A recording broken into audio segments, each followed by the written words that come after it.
स्वागत है विद्यार्थी मित्रों। क्लास 12 फिजिक्स चैप्टर 4 में पार्ट नंबर 21।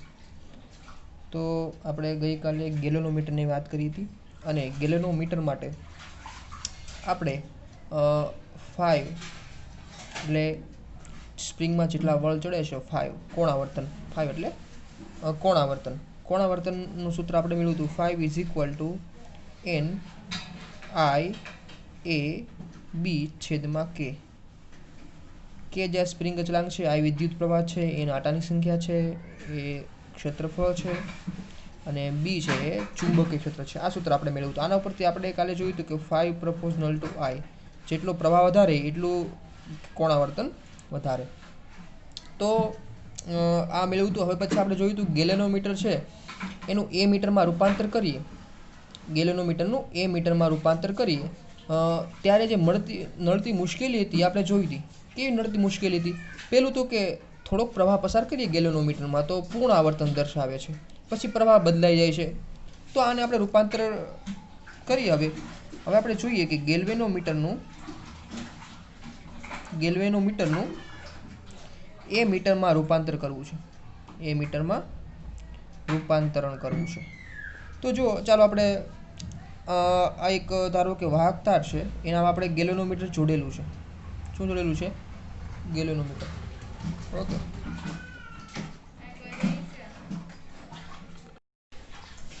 तो गैलेनोमीटरनुं ए मीटर में रूपांतर करवुं छे। तो आ गैलेनोमीटर छे अने गैलेनोमीटरनो जे आंतरिक अवरोध छे, कारण के गैलेनोमीटर में आपणे गूंचळुं जोड़ेलुं छे, तो गैलेनोमीटरनो आंतरिक अवरोध एने आपणे RG कहीए।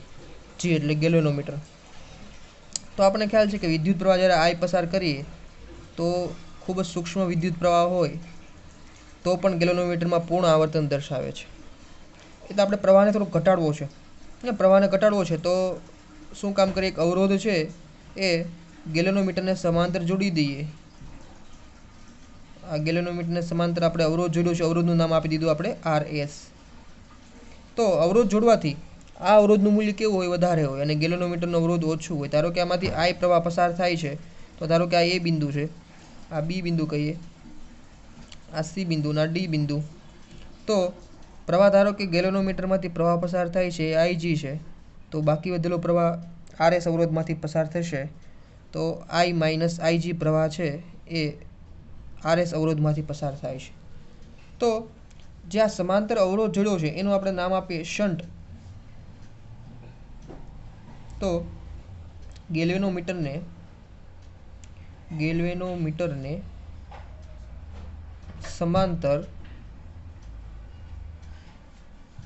समांतर अने तेना करता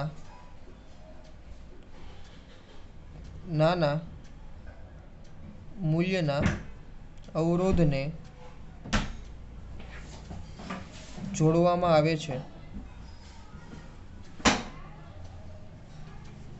जेने शंट कहेवाय छे। तो शंट RS छे, शंट एनुं मूल्य केवुं नानुं होय, अवरोधनुं मूल्य नानुं होय એટલે વિદ્યુત પ્રવાહ છે એ નાના અવરોધમાંથી પસાર થઈને અહીંથી બહાર નીકળી જશે। એટલે મોટા ભાગનો વિદ્યુત પ્રવાહ શંટમાંથી પસાર થઈને પસાર થઈ જાય। એટલે ગેલેનોમીટરમાં પ્રવાહ કેવો પસાર થશે?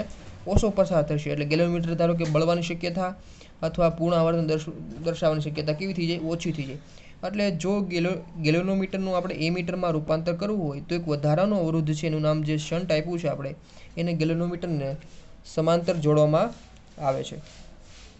હવે शंट जोड़वाथी शुं थयुं? तो कि शंटनुं मूल्य नानुं होवाथी मोटा भागनो प्रवाह शंटमांथी पसार थाय छे जेथी गैल्वेनोमीटर पूर्ण आवर्तन दर्शावशे नहीं। तो धारो कि आपणे आ लूप लईए, आखी लूप लईए, लूपमां आपणे गणतरी करीए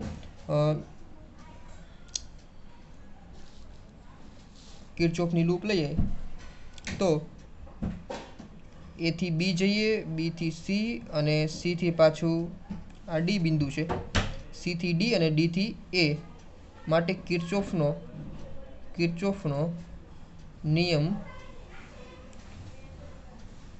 લાગુ પાડતા તો એ થી બી જઈએ તો પ્રવાહની દિશા આપણને ખ્યાલ છે, અહીંયા એ થી બી જઈએ તો પ્રવાહની દિશા આમ છે અને અવરોધ પણ અહીંયા છે, તો આપણે આવશે પ્રવાહની દિશા અને અવરોધની આપણે માર્ગની દિશા સમાન છે, તો પ્રવાહ કેટલો છે I માઇનસ IG અને આ આપણે શંટનો અવરોધનું મૂલ્ય, અને અહીંથી ચાલો આપણે સી થી પાછું ડી જઈએ, ડી થી પાછું ક્યાં જવું છે ગેલોનોમીટરનો, આ ગેલોમીટરનો આંતરિક અવરોધ છે, શું છે ગેલોમીટરનો આંતરિક અવરોધ। ચલો પ્રવાહ આ તરફ આવે છે, આપણે વિરુદ્ધ દિશામાં જવાનું છે તો માઇનસ આવશે IG, પ્રવાહ કેટલો પસાર થાય છે ગેલોનોમીટરમાં IG અને અવરોધ RG અને કુલ વિદ્યુત સ્થિતિમાનનો તફાવત કેટલો થાય 0 થાય। તો આમાંથી આપણે IG RG ને કરતા બનાવીએ તો ઇઝ ઇક્વલ ટુ આ પદ સામે જવા દઈએ I minus IG into RS, I minus IG into RS। આમાંથી આપણે ધારો કે RS નું મૂલ્ય જોતું હોય, શંટનું મૂલ્ય, તો ડાયરેક્ટ શંટનું મૂલ્ય મળી જાય RS is equal two IG RG છેદમાં I માઇનસ IG। આ તો આપણા શંટનું મૂલ્ય આપણને છે એ આના પરથી મળી જાય।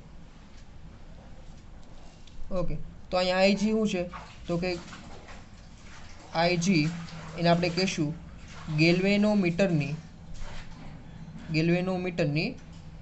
પ્રવાહ ક્ષમતા, ગેલ્વેનોમીટરની પ્રવાહ ક્ષમતા છે, અને I જે છે I એ મીટરની પ્રવાહ ક્ષમતા છે। પ્રવાહ ક્ષમતા એટલે જે વિદ્યુત પ્રવાહના મૂલ્ય માટે ગેલોમીટર પૂર્ણ આવર્તન દર્શાવે એને આપણે પ્રવાહ ક્ષમતા કહીશું। પ્રવાહ ક્ષમતા એટલે પ્રવાહના જે મૂલ્ય માટે ગેલ્વેનોમીટર પૂર્ણ આવર્તન દર્શાવે તેને પ્રવાહ ક્ષમતા કહેવાય છે। તો અહીં આપણે આંતરિક અવરોધનું આપણે શંટનું મૂલ્ય તો મળી ગયું છે। તો હવે શંટે જે જોડ્યો શંટનું મૂલ્ય ગણતરી કરવી હોય તો મળી જાય।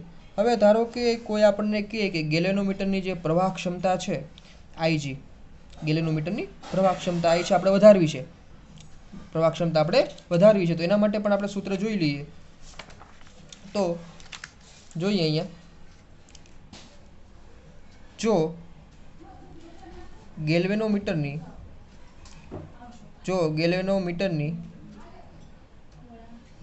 પ્રવાહ ક્ષમતા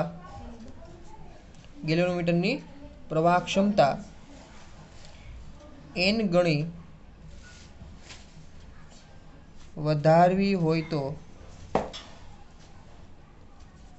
આપણે કહીએ I બરાબર ગેલ્વેનોમીટરની છે એ પ્રવાહ ક્ષમતા આપણે n ગણી વધારવી છે, તો n ગણી, અને પ્રવાહ ક્ષમતા આપણે શું કીધું હતું IG, ગેલ્વેનોમીટરની પ્રવાહ ક્ષમતા કેટલી છે IG, તો IG ગુણ આપણે n ગણી વધારવી છે। તો આપણે એક શંટના અવરોધનું મૂલ્ય તો ખ્યાલ છે, શું હતું તો કે RS is equal two IG RG છેદમાં I માઇનસ IG, આ આપણને સૂત્ર હમણાં મળ્યું હતું, તેમાં આપણે I બરાબર મૂકી દઈએ NIG, તો RS is equal two IG RG છેદમાં આ NIG, I ની જગ્યાએ શું મૂકી દીધા આપણે NIG માઇનસ IG, તો નીચે બંનેમાંથી IG કોમન નીકળશે, એ IG ઉપર સાથે કેન્સલ થઈ જશે, તો આપણી પાસે RS નું મૂલ્ય કેટલું વધ્યું તો કે RS નું મૂલ્ય આપણે ઉપર RG વધ્યા છેદમાં અહીંયા n વધશે અને અહીંયા -1।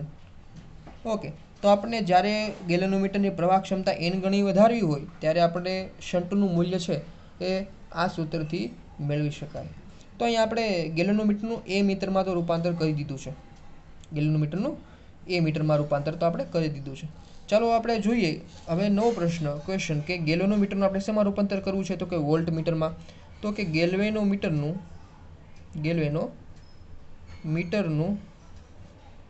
વોલ્ટ મીટરમાં રૂપાંતરણ,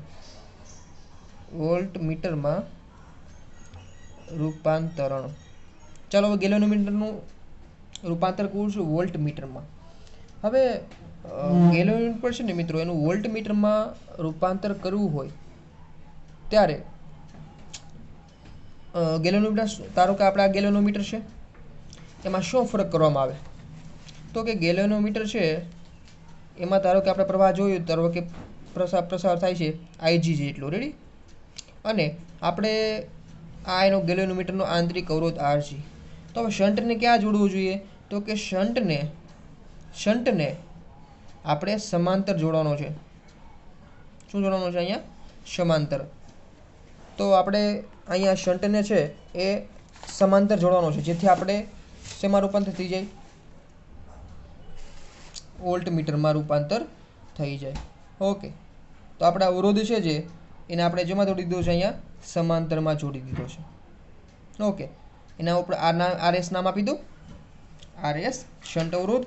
તો આપણું થઈ ગયું આખી જે આકૃતિ છે આપણે બની ગયું આપણા માટે શું બની ગયું? આ વોલ્ટમીટર. ખાસ ધ્યાન રાખવાનું છે કે આ બની ગયું આપણે પાસે વોલ્ટમીટર. વોલ્ટમીટર જ્યારે આપણે બનાવવું હોય ત્યારે શંટને એમાં જોડવાનું? તો કે અહીં શ્રેણીમાં જોડી દેવાનો, ગેલેનોમીટર સાથે શ્રેણીમાં જોડી દેવાનો. અને જ્યારે આપણે ગેલ્વેનોમીટરનું એ મીટરમાં રૂપાંતર કર્યું તો આ શંટને શેમાં જોડી દેવાનો? સમાંતરમાં જોડી દેવાનો. ચલો હવે આપણે એટલી તો માહિતી ખ્યાલ છે, તો આપણે લખીએ અહીંયા તો કે ગેલ્વેનોમીટરનું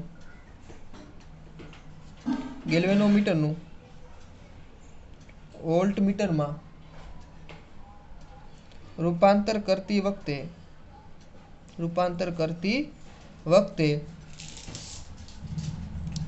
શંટને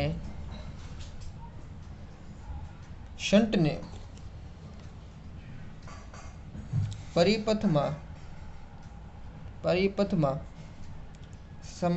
શ્રેણીમાં જોડવામાં આવે છે. ચલો આપણે હવે ગણતરી કરીએ આગળ. તો આપણે જોઈએ તો કે આમાંથી પ્રવાહ આઈજી પસાર થાય છે. શું પસાર થાય છે? આઈજી. ચલો આપણે ગોતીએ પ્રવાહ, વિદ્યુત પ્રવાહ, ગેલેનોમીટર પસાર થતો વિદ્યુત પ્રવાહ આઈજી. તો આઈજી બરાબર આપણને ખ્યાલ છે તો કે આઈ બરાબર શું થાય? તો કે વીના છેદમાં આર થાય. આઈ બરાબર શું થાય? વીના છેદમાં આર થાય. તો કુલ અવરોધ કેટલો છે? તો કે આરએસ ને plus R G, RS plus R G આપણી પાસે આ છે એ કુલ અવરોધ છે. ધારો કે આમાંથી આપણે આરએસ પ્લસ આરજીને કરતા બનાવીએ તો આરએસ પ્લસ આરજી બરાબર વીના છેદમાં આઈજી. એમાંથી પાછું આપણે આરએસને કરતા બનાવીએ તો આરએસ બરાબર શંટનું મૂલ્ય કેટલું મળે? તો કે વીના છેદમાં આઈજી, આ આરજી જાય માઇનસ, તો માઇનસ આરજી. તો આપણને આ જે મૂલ્ય મળી ગયું એ કોનું મૂલ્ય મળ્યું? તો કે જે આપણે શ્રેણીમાં જે શંટ જોડેલો છે એનું મૂલ્ય આપણને અહીંયા મળે છે. તો હવે જુઓ, આપણે વોલ્ટેજ આ મળી ગયું. હવે આમાં પણ આપણે જ્યારે વોલ્ટમીટરની ક્ષમતા છે, વોલ્ટમીટરની જે ક્ષમતા છે એ આપણે n ગણી વધારવી હોય તો એના માટે પણ આપણે સૂત્ર મેળવી લઈએ. વોલ્ટમીટરની ક્ષમતા છે આપણે કેટલી વધારવી છે? n ગણી વધારવી છે. ત્યારે એનું સૂત્ર મેળવી લઈએ. ચાલો, તો આમાં જ આપણે હમણાં જે સૂત્ર મેળવ્યું એ લખી નાખીએ વોલ્ટમીટર માટે. તો વોલ્ટમીટર માટે આપણે સૂત્ર મેળવ્યું R is equal to RS શંટનું મૂલ્ય ઇઝ ઇક્વલ ટુ વીના છેદમાં આઈજી માઇનસ આરજી.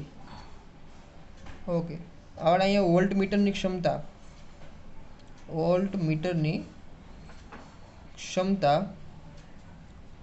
n ગણી વધારવી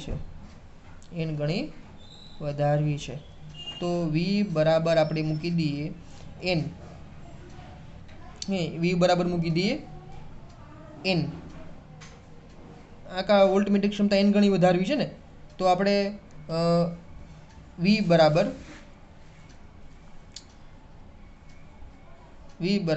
આપણે મૂકી દઈએ n. તો ગેલેનોમીટરની ક્ષમતા આપણે n ગણી વધારવી છે તો n ઇન્ટુ વીજી. તો કહી શકીએ કે ગેલેનોમીટરની વોલ્ટેજ ક્ષમતા કેટલી છે? વીજી. ગેલેનોમીટરની વોલ્ટેજ ક્ષમતાને આપણે શું કીધું છે? વીજી, તો આપણે એન ગણી વધારવી છે. ચાલો આપણે વી બરાબર એન વીજી ઉપરના સૂત્રમાં મૂકી દઈએ. તો આરએસ બરાબર આ એન વીજી છેદમાં આઈજી માઇનસ આરજી. ઓકે, હવે આપણને ખ્યાલ છે તો લખી દઈએ. તો કોઈ વીજી બરાબર શું થાય? તો કે આઈજી આરજી થાય. વી બરાબર આઈઆર. તો આપણે મૂકી દઈએ વીજી બરાબર. તો આરએસ બરાબર અહીંયા એન અને વીજી બરાબર શું મૂકશું? આઈજી આરજી છેદમાં અહીંયા આઈજી છે જ અને માઇનસ આરજી છે. તો આમાંથી ઉપર નીચે આઈજી કેન્સલ અને આ બેમાંથી આરજી કોમન નીકળે. તો આપણી પાસે વધ્યું એન માઇનસ 1 આરજી. તો આપણને અહીંયા એન ગણી પ્રવાહ ક્ષમતા વધારીએ તો આપણને જે શ્રેણીમાં આપણે શન્ટ જોડ્યો હતો એનું મૂલ્ય પણ અહીંથી મળી જાય છે. ઓકે, તો અહીંયા આપણે ગેલેનોમીટર અને અહીંયા આપણે ગેલેનોમીટરમાંથી વોલ્ટમીટરમાં રૂપાંતર અને ગેલેનોમીટરમાંથી આપણે